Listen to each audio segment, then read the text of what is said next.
Hello, ഞാൻ doctor Shamsuddin, D care clinic, Palakkad.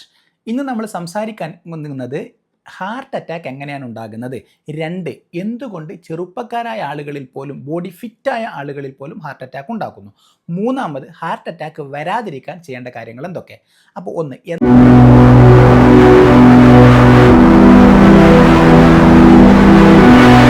എന്താണ് heart attack? Heart attack എന്ന് പറഞ്ഞാൽ നമുക്കറിയാം, നമ്മുടെ ഹാർട്ട് നമ്മുടെ ശരീരത്തിലെ പ്രധാനപ്പെട്ട ബ്രെയിൻ ആണെങ്കിലും ലിവർ ആണെങ്കിലും കിഡ്നി ആണെങ്കിലും ശരീരത്തിൻ്റെ എല്ലാ ഭാഗത്തേക്കും മുഴുവൻ സമയം രക്തം സപ്ലൈ ചെയ്തുകൊണ്ടിരിക്കുന്ന ഒരു അവയവമാണ് ഹാർട്ട്. ഈ ഹാർട്ട് പ്രവർത്തിക്കണമെങ്കിൽ ഹാർട്ടിനും രക്തോട്ടം വേണം. ഈ ഹാർട്ടിന് ചുറ്റുമുള്ള ഹാർട്ടിന് സപ്ലൈ ചെയ്യുന്ന രക്തക്കൊയലുകൾ ബ്ലോക്ക് ആവുന്നതിനെയാണ് ഹാർട്ട് അറ്റാക്ക് എന്ന് പറയുന്നത്. അപ്പോൾ എന്തുകൊണ്ടാണ് ഈ ബ്ലോക്ക് വരുന്നത്? നമ്മുടെ കൊളസ്ട്രോൾ കൂടുമ്പം ഈ കൊളസ്ട്രോളും മറ്റ് ചില വസ്തുക്കളൊക്കെ കൂടിച്ചേർന്നൊരു കട്ടയായിട്ട് ഹാർട്ടിന് സപ്ലൈ ചെയ്യുന്ന രക്തക്കുഴലുകൾക്ക് ബ്ലോക്ക് ഉണ്ടാകുമ്പോഴാണ് ഹാർട്ട് അറ്റാക്ക് ഉണ്ടാകുന്നത്. അപ്പോൾ ഈ കൊളസ്ട്രോൾ ബ്ലോക്ക് ഉണ്ടാവാനുള്ള കാരണം നമ്മൾ മനസ്സിലാക്കി കഴിഞ്ഞാൽ നമുക്ക് എളുപ്പത്തിൽ ഹാർട്ട് അറ്റാക്ക് തടയാൻ കഴിയും. അപ്പോൾ എന്തുകൊണ്ടാണ് ശരീരത്തിൽ കൊളസ്ട്രോൾ കൂടുന്നത്? നമ്മൾ ആദ്യ സമയത്ത് നാം ഭക്ഷണം കൂടുതലായിട്ട് കഴിക്കുമ്പോൾ നമുക്ക് ആവശ്യമുള്ള ഗ്ലൂക്കോസ് അല്ലെങ്കിൽ നമുക്ക് ആവശ്യമുള്ളതിൽ കൂടുതൽ കാലറി നമ്മുടെ ശരീരത്തിലേക്ക് എത്തിക്കഴിഞ്ഞാൽ ഈ എത്തുന്നതിനെ നമ്മുടെ കോശങ്ങൾ ഉപയോഗിക്കും. ബാക്കി വരുന്ന ഊർജ്ജത്തിനെ നമ്മുടെ ശരീരത്തിൽ ഫാറ്റായിട്ട് സ്റ്റോർ ചെയ്യപ്പെടും. എന്തിനു വേണ്ടിയാണ് ഫാറ്റായിട്ട് സ്റ്റോർ ചെയ്യുന്നത്? ഏതെങ്കിലും ഒരു കാരണവശാൽ നാളെ അല്ലെങ്കിൽ ഭാവിയിൽ എന്തെങ്കിലും ഒരു സമയത്ത് നമുക്ക് ഭക്ഷണം കിട്ടിയിട്ടില്ലെങ്കിലോ എന്ന് കരുതി ഇൻസുലിനാണ് നമ്മൾ അധികമായി കഴിക്കുന്ന ഗ്ലൂക്കോസിനെ ഫാറ്റായിട്ട് മാറുന്നത്. അപ്പോൾ ഈ ഫാറ്റ് എന്തിനാണ്? പിന്നീട് ഏതെങ്കിലും ഒരു സമയത്ത് നമ്മൾ ഭക്ഷണം കഴിക്കാതിരിക്കുമ്പോൾ നമ്മുടെ ഭക്ഷണത്തിന് ആ ഫാറ്റിനെ പിടിച്ച് ലിവറിന് ഗ്ലൂക്കോസ് ആക്കിയിട്ട് നമുക്ക് തരാൻ വേണ്ടിയിട്ടാണ് ഇങ്ങനെ സ്റ്റോർ ചെയ്ത് വെക്കുന്നത്. ഇന്നത്തെ ആധുനിക കാലത്ത് പൊതുവേ അങ്ങനെ വരുന്ന സാഹചര്യം വളരെ കുറവാണ്. ഭക്ഷണം കിട്ടാത്ത സാഹചര്യം കുറവാണ്. അതുകൊണ്ട് ഈ ഫാറ്റ് കൂടിക്കൊണ്ടേയിരിക്കും. ആദ്യ സമയത്തൊക്കെ, അതായത് ആദ്യഘട്ടത്തിൽ നമ്മുടെ പാൻക്രിയാസൊക്കെ പുതിയതാണ്. അതുകൊണ്ട് പാൻക്രിയാസ് ആണ് നമുക്ക് വേണ്ട ഇൻസുലിൻ ഉണ്ടാക്കുന്നത്. അതുകൊണ്ട് നാം കഴിക്കുന്ന ഭക്ഷണത്തിനനുസരിച്ച് ഇൻസുലിൻ കൂടുതലായി ഉണ്ടാവുകയും ഈ കഴിക്കുന്ന ഊർജ്ജം ഒഴികെ ബാക്കിയുള്ളതിനെ ഫാറ്റാക്കി മാറ്റും. എന്നാൽ കുറേ കാലം കഴിയുമ്പോൾ നമ്മുടെ ബോഡിയിൽ ഫാറ്റൊക്കെ ഫുള്ളായി. അതെങ്ങനെ നമുക്ക് മനസ്സിലാവുക? നമ്മുടെ ബോഡിയിൽ അമിതമായ ഫാറ്റ് ഉണ്ടോ എന്ന് എങ്ങനെയാണ് മനസ്സിലാവുക? നിങ്ങളുടെ വയറിന് ചുറ്റുമുള്ള ഫാറ്റ്, അതായത് നിങ്ങൾ പൊക്കിളിൻ്റെ തൊട്ട് മുകളിലായിട്ട് നിങ്ങളൊരു ടാപ്പ് വെച്ച് അളക്കുകയാണെങ്കിൽ അതിന് നമ്മൾ വെയ്സ്റ്റ് സർക്കംഫറൻസ് എന്ന് പറയും. അങ്ങനെ നിങ്ങൾ അളന്ന് നോക്കുമ്പോൾ പുരുഷന്മാരിൽ 90 സെൻറ്റിമീറ്ററിൽ കൂടുതലും സ്ത്രീകളിൽ 80 സെൻറ്റിമീറ്ററിൽ കൂടുതലുമാണെങ്കിൽ നിങ്ങൾ ചില അബ്നോർമാലിറ്റീസ് തുടങ്ങിയിരിക്കുന്നു എന്നാണ് അർത്ഥം. അതായത് നിങ്ങളെ ഫാറ്റ് ഓവറായിരിക്കുന്നു.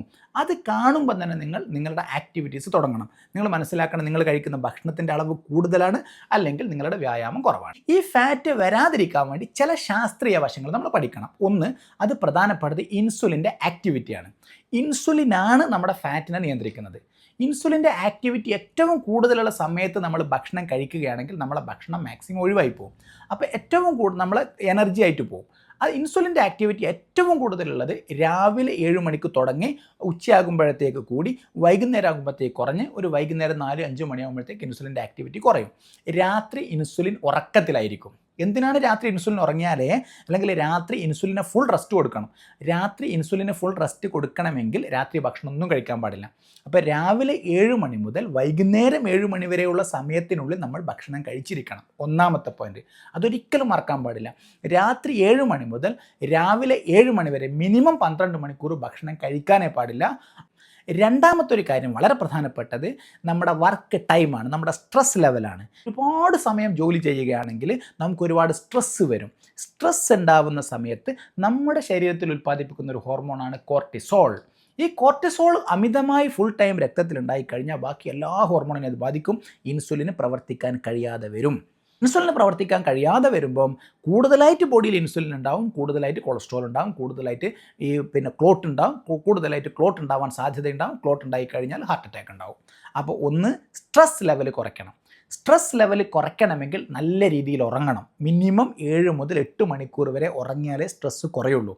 മൂന്നാമത്തെ കാര്യം, സ്ട്രെസ്സ് കുറയ്ക്കാൻ മിനിമം 12 മിനിറ്റെങ്കിലും നിങ്ങൾ മെഡിറ്റേഷൻ ഏതെങ്കിലും രീതിയിൽ സ്ഥലത്ത് കവിടണം. അല്ലെങ്കിൽ മനസ്സിന് ശാന്തത കിട്ടുന്ന രീതിയിലുള്ള വ്യായാമങ്ങളോ കളികളോ അതുപോലെ ഏതെങ്കിലും കാര്യത്തിൽ ഉൾപ്പെടണം. ഈ 2 പ്രധാനപ്പെട്ട കാര്യങ്ങൾ നമ്മൾ ഒരിക്കലും മറക്കാൻ പാടില്ല. നമ്മൾ ഫിറ്റ് അല്ലേ എന്ന് പറയും, അതായത് നിങ്ങളുടെ ഹൈറ്റിനനുസരിച്ചാണ് നിങ്ങളുടെ വെയിറ്റ് എങ്കിൽ നിങ്ങൾ ഫിറ്റ് ആണെന്ന് കരുതരുത്. നമ്മൾ ബോഡി മാസ് ഇൻഡെക്സ് എന്ന് പറയും. ഏറ്റവും പ്രധാനപ്പെട്ടത് വെയ്സ്റ്റ് സർക്കംഫറൻസ് ആണ്, വയറിന് ചുറ്റുമുള്ള ഫാറ്റാണ്. ഇതിനെ നമ്മൾ കണക്ക് കൂട്ടുന്നത് കോവിഡ് വാക്സിൻ എടുത്തതിന് ശേഷമാണോ ഈ ഹാർട്ട് അറ്റാക്ക് കൂടിയിരിക്കുന്നത് എന്നാണ്. കോവിഡിനെ കുറിച്ച് പറയുമ്പോൾ നമ്മൾ മനസ്സിലാക്കേണ്ടത് ആ സമയം ഭീതിജനകമായിരുന്നു. ആ സമയത്ത് ഒരു പരിധിവരെ നമ്മളെ അസുഖത്തിൽ നിന്ന് രക്ഷിക്കുന്നതിൽ വാക്സിൻ ഒരു പങ്ക് വഹിച്ചിട്ടുണ്ട്. പക്ഷേ നിങ്ങൾ മറക്കാത്തൊരു കാര്യമുണ്ട്, കോവിഡ് തന്നെ ഒരു ഇൻഫ്ലമേറ്ററി സ്റ്റേജാണ്. എന്ന് പറഞ്ഞാൽ കോവിഡ് ഒരിക്കൽ ഇൻഫെക്ഷൻ വന്നു കഴിഞ്ഞ ഒരാളാണെങ്കിൽ പോലും അവർക്ക് ഹാർട്ട് അറ്റാക്ക് വരാൻ സാധ്യതയുണ്ട് എന്ന് പഠനങ്ങൾ വന്നുകൊണ്ടിരിക്കുന്നുണ്ട്. അങ്ങനെയുള്ളത് ചുരുക്കി പറഞ്ഞാൽ 3 കാര്യമാണ്. ഒന്ന്, രാവിലെ 7 മുതൽ രാത്രി 7 മണിയുടെ ഉള്ളിൽ ഭക്ഷണം കഴിക്കുക. രാത്രി 12 മണിക്കൂർ മുതൽ 16 മണിക്കൂർ വരെ ഒരു കാരണവശാൽ, അതായത് രാത്രി 7 മണിക്ക് ഭക്ഷണം കഴിച്ചാൽ അടുത്ത ദിവസം രാവിലെ 7 മണി വരെ എന്തായാലും കഴിക്കാൻ പാടില്ല. അത് 12 മണിക്കൂർ. അത് നിങ്ങൾ കൂട്ടി 13, 14, 15, 16 മണിക്കൂർ വരെ കഴിക്കാതിരുന്നാലും നല്ലതാണ്. കഴിക്കുമ്പോൾ നിങ്ങൾ കാർബോഹൈഡ്രേറ്റ് ഭക്ഷണം കുറയ്ക്കുക. അരി ഭക്ഷണം പോലത്തെ കുറയ്ക്കുക. ലീഫി വെജിറ്റബിൾസ് കൂട്ടുക. പ്രോട്ടീൻ കൂട്ടുക. നല്ല ഫാറ്റ് കൂട്ടുക. റെഡ് മീറ്റ് അല്ലാത്ത നല്ല ചിക്കൻ കഴിക്കാം. അതുപോലെ മീൻ കഴിക്കാം. അതുപോലെ കടല, പയർ വർഗ്ഗങ്ങളൊക്കെ ധാരാളമായിട്ട് ഭക്ഷണത്തിൽ ഉൾപ്പെടുത്തുക.